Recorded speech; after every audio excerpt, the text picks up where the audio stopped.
प्रयागराज से इस वक्त की बड़ी खबर आपको बता दें, महाकुंभ में सीएम योगी ने दिया है महा गिफ्ट। तो आपको बता दें कि सूबे वासियों को योगी सरकार ने बड़ा तोहफा दिया है। विंध्य कॉरिडोर पर कैबिनेट की मोहर लग चुकी है। आपको बता दें कि कैबिनेट की बैठक संपन्न हुई है।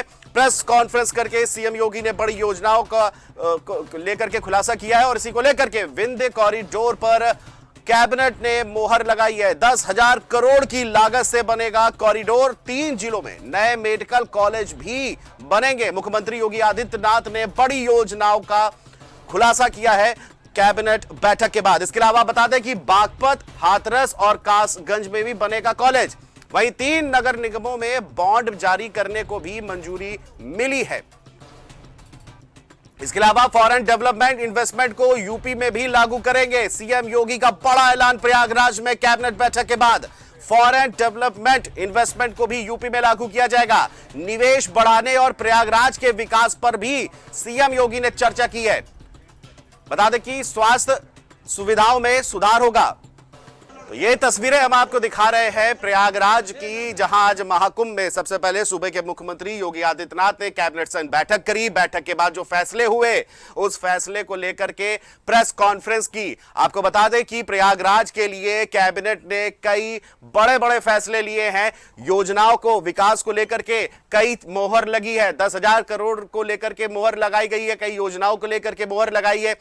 फॉरेन डायरेक्ट इन्वेस्टमेंट को लेकर के भी मोहर लगी है। इसके अलावा ये तस्वीरें अब आपको दिखा रहे हैं जहां पर अब सीएम योगी आदित्यनाथ अपने पूरे मंत्रिमंडल के साथ महाकुंभ में आस्था की डुबकी लगाने के लिए तैयार हैं। ये तस्वीरें सीधे आपको दिखा रहे हैं प्रयागराज से, जहां मुख्यमंत्री योगी आदित्यनाथ अपने कैबिनेट संग डुबकी लगाएंगे संगम में। तो ये तस्वीरें आप देख रहे हैं जहां पर तमाम मंत्री जो है कैबिनेट के वो मौजूद है और डुबकी अब लगाने जाएंगे सीएम योगी आदित्यनाथ। उससे पहले उन्होंने कैबिनेट की बैठक ली। बैठक में तमाम बड़े फैसले लिए और इसी के साथ हमारे यूपी स्टेट हेड विजय त्रिपाठी हमसे जुड़ चुके हैं। विजय, आपसे जानना चाहेंगे कि जिस तरह से कैबिनेट बैठक हुई महाकुंभ में आज और फैसले लिए गए और अब बारी है डुबकी लगाने की, क्या कुछ और ज्यादा जानकारी मिल पा रही है आज के इस पूरे कार्यक्रम को लेकर के?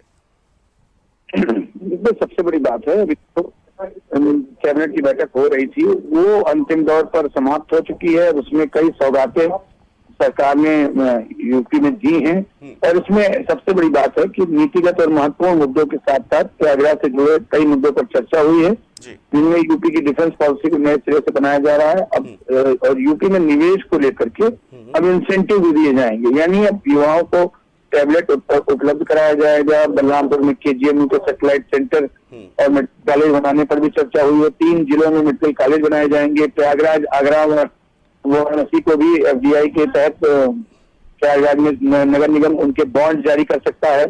अब वो वैश्विक पटल पर एक तरीके से कहा जाए तो काशी छा रहा है, ये सीएम योगी ने कहा है और इसके लिए फॉरेन इन्वेस्टमेंट को भी उन्होंने न्योता दिया है और लखनऊ के आसपास के जिलों को कैपिटल रीजन बनाने का जो लक्ष्य है वो भी अब धीरे धीरे पूरा होता नजर आ रहा है। तो कुल मिलाकर योगी आदित्यनाथ ने अपनी प्रेस कॉन्फ्रेंस में जब मंत्रिमंडल की जो बैठक हुई उसमें जो बातें कही गई हैं उसको लेकर स्पष्ट रूप से यूपी के विकास को पर फोकस किया है और उन्होंने कहा है कि वैश्विक मंच पर अब प्रयागराज छाता हुआ दिखाई दे रहा है और प्रयागराज की इसलिए भी महिमा जरूरी है क्योंकि सांस्कृतिक राष्ट्रवाद की अलग प्रयागराज से जगती है और ये कोशिश सरकार की है कि पूरा फोकस सरकार का प्रयागराज और महाकुंभ नगर के आसपास के इलाकों में हो, जहां जिसको डेवलप करते हुए और वहां की योजनाओं से आम जनता को फायदा पहुंचाया जा सके। बिल्कुल विजय जी, जानना चाहूंगा कि प्रयागराज की बात करी, विकास की बात करी, तमाम चीजों को लेकर के आज जो मुद्दे थे उस पर मुहर लगी है कैबिनेट की। प्रयागराज की बात करें तो विकास को लेकर के क्या क्या खास है जो इस बार कैबिनेट ने प्रयागराज की झोली में डाला है? देखिए, बुंदेलखंड एक्सप्रेसवे को गंगा एक्सप्रेसवे से जोड़ने की तैयारी है और विंध्य कॉरिडोर जो 10,000 करोड़ की लागत से बनेगा उसकी सौगात दी गई है। यमुना नदी पर एक और सिग्नेचर ब्रिज बनाया जाएगा। ये बड़ी सौगात है क्योंकि यमुना ब्रिज पर एक पुल की मांग बहुत दिनों से की जा रही थी और इसके साथ ही कई अहम फैसले जो विरासत के संरक्षण, विकास को नई गति, इस एजेंडे पर लिए गए हैं। उसमें ये भी जरूर कहा गया है कि 3 जिलों को मेडिकल कॉलेज और नगर निगम के बॉन्ड जारी करने की जो व्यवस्था है उसको मंजूरी दी है सरकार ने। तो कुल मिलाकर अपने पैरों पर नगर निगम के तीनों खड़े हो जाएंगे। प्रयागराज, आगरा और वाराणसी, इन तीनों को अपने स्तर पर मजबूती प्रदान करने की जो बात कही जा रही थी वो अब सरकार इन फैसलों से करती हुई भी दिखाई पड़ रही है। जी, बिल्कुल सही कहा आपने कि जिस तरह से प्रयागराज संगम नगरी है और कहीं ना कहीं जो काशी था जहां उसको डेवलप किया गया है कॉरिडोर को लेकर के, वहीं अब एक नई धार्मिक नगरी जो है उसको, जो धार्मिक नगरी है उसको एक नया रूपांतरण देने की बात कही गई है कैबिनेट की आज बैठक के बाद, जिस तरह से सीएम योगी ने चर्चा की थी। विजय जी, एक सवाल और जानना चाहूंगा कि जिस तरह से अब बारी डुबकी लगाने की है, संगम में डुबकी लगाने के लिए कैबिनेट संघ सीएम योगी मौजूद है, क्या इस पर कुछ ज्यादा जानकारी मिल पा रही है? देखिए, एक बार सवाल और मैं दोहरा दूंगी क्योंकि आवाज थोड़ी आपकी। विजय जी, मैं जान रहा हूँ कि अब क्या कार्यक्रम है सीएम योगी का, डुबकी लगाने जा रहा है, क्या इसमें कोई परिवर्तन हुआ है या फिर क्या है इस डुबकी लगाने को लेकर के जो आईसीसी सभागार से पूरे सभी विधायक, सभी मंत्री जो वहां गए हैं मौजूद हैं, जो मुख्यमंत्री के साथ, वो अब डुबकी लगाएंगे। मोटर बोट से वो अरेल घाट से संगम नोस तक पहुंचे हैं। वहां पर जयवीर सिंह, संजय निषाद, धर्मपाल सिंह, आशीष पटेल, कपिल देव अग्रवाल, लक्ष्मी नारायण चौधरी और जो दोनों डिप्टी सीएम है केशव प्रसाद मौर्य और ब्रजेश पाठक से लगा करके और वित्त मंत्री तक सभी वहां मौजूद हैं।